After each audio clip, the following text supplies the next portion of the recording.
sono dentro Mediterranea, sono stata sulla Mare Jonio, sono stata poco, sono salita la prima volta il sabato e il lunedì sera siamo scesi. C'era bisogno di non meglio specificato psichiatra e psicoterapeuta, per fortuna sono andata io come psichiatra, nel senso che come medici noi siamo ufficiali pubblici, no? Quindi abbiamo un maggiore peso istituzionale. Sono andata io per puro caso, io avrei dovuto fare una relazione sullo stato di salute psichica dei 34 migranti che erano rimasti sulla nave per poterli fare scendere. Siccome tutte le strade erano state provate, bisognava provare questa strada. Mi danno un'ora e mezza di tempo, poi per fortuna è stata un po' di più. Donatella, che era il medico di bordo, e mi ha spiegato un po' tutta la situazione, ha detto che secondo lei 3 dovevo farli sbarcare subito, 2 per ragioni fisiche e 1 per ragioni psicologiche. E poi ho parlato con Stefano, il coordinatore sanitario di Mediterranea, ma che in quell'occasione era anche l'infermiere che c'era sulla nave, sulla barca. Chiamare la nave è un po' presuntuoso. Siamo scesi, vabbè, lì abbiamo avuto la prima avventura perché siamo stati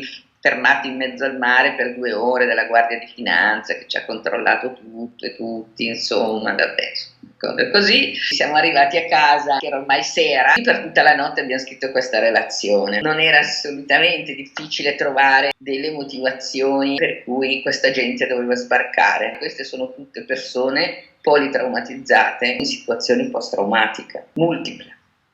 Non ultimo quello del viaggio sul gommone, essere stati salvati dopo che qualcuno era annegato. Il problema era come renderlo accettabile a dei ministeri che di questo non sanno nulla: la difesa, le infrastrutture e il ministero degli interni, perché fino a quel momento avevano detto lasciamoli lì. E abbiamo scritto questa relazione, i legali di Mediterranea al mattino l'hanno spedita immediatamente ai 3 ministeri. Nel frattempo mi hanno portato sulla Mare Jonio di nuovo, perché il pomeriggio Donatella mi aveva detto: se tu te la senti io scenderei perché sono proprio affaticata, e la capisco benissimo. Meno male che sono rimasta lì, perché ho raccolto alcune storie davvero interessanti e commoventi, molto. Confermavano questa diagnosi generica che io avevo fatto. Poi però la sera è arrivato un temporale, quindi siamo andati un po' in emergenza perché tutti si sono un po' spaventati. Ha risvegliato le paure della notte del naufragio in cui erano morti dei loro compagni, no? Quindi noi scriviamo immediatamente un'altra richiesta di sbarco. Dopo circa 4 ore ci dicono: restate lì che il temporale è passato, perché in effetti era passato.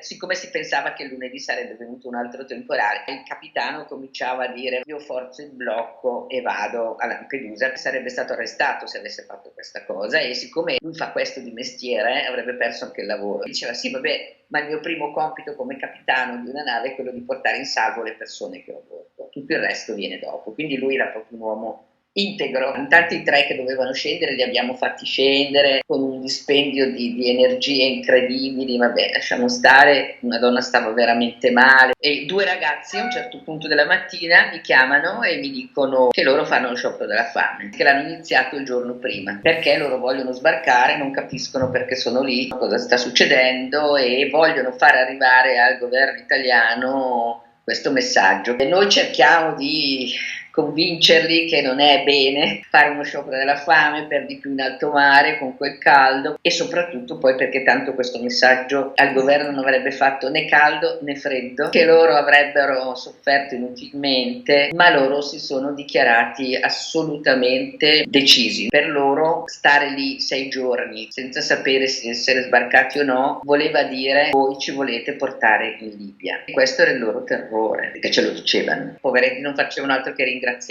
no? Perché davvero sui loro corpi c'erano i segni delle torture, non è che non c'erano. Alcune molto fresche, perché quando sono fresche c'è ancora la carne rosa, quindi e alcuni stavano davvero male, nonostante le torture e i maltrattamenti, erano sani, però psicologicamente avevano dei pesi enormi. Abbiamo deciso che avremmo scritto di nuovo, e lì siamo andati pesantissimi. Abbiamo detto che la situazione ormai diventava ingestibile in un container, che noi non sapevamo quanta questa idea di digiunare si sarebbe diffusa tra tutti i 31. Con i mezzi a disposizione non avevamo nessun mezzo di controllo della situazione, e che tutta la responsabilità sarebbe caduta su di loro per quello che poteva succedere. Dopo 3/4 d'ora ci hanno detto non che la nave poteva avvicinarsi a Lampedusa, ma che sarebbero stati sbarcati i 31 migranti. È un paradosso, perché la Mare Jonio è una nave italiana. Che non potesse avvicinarsi a Lampedusa è una roba proprio veramente criminale, pensavamo noi volontari di sbarcare con loro. Invece quando sono arrivati a prenderli ci hanno detto che avevano ordine di non farci sbarcare, noi volontari.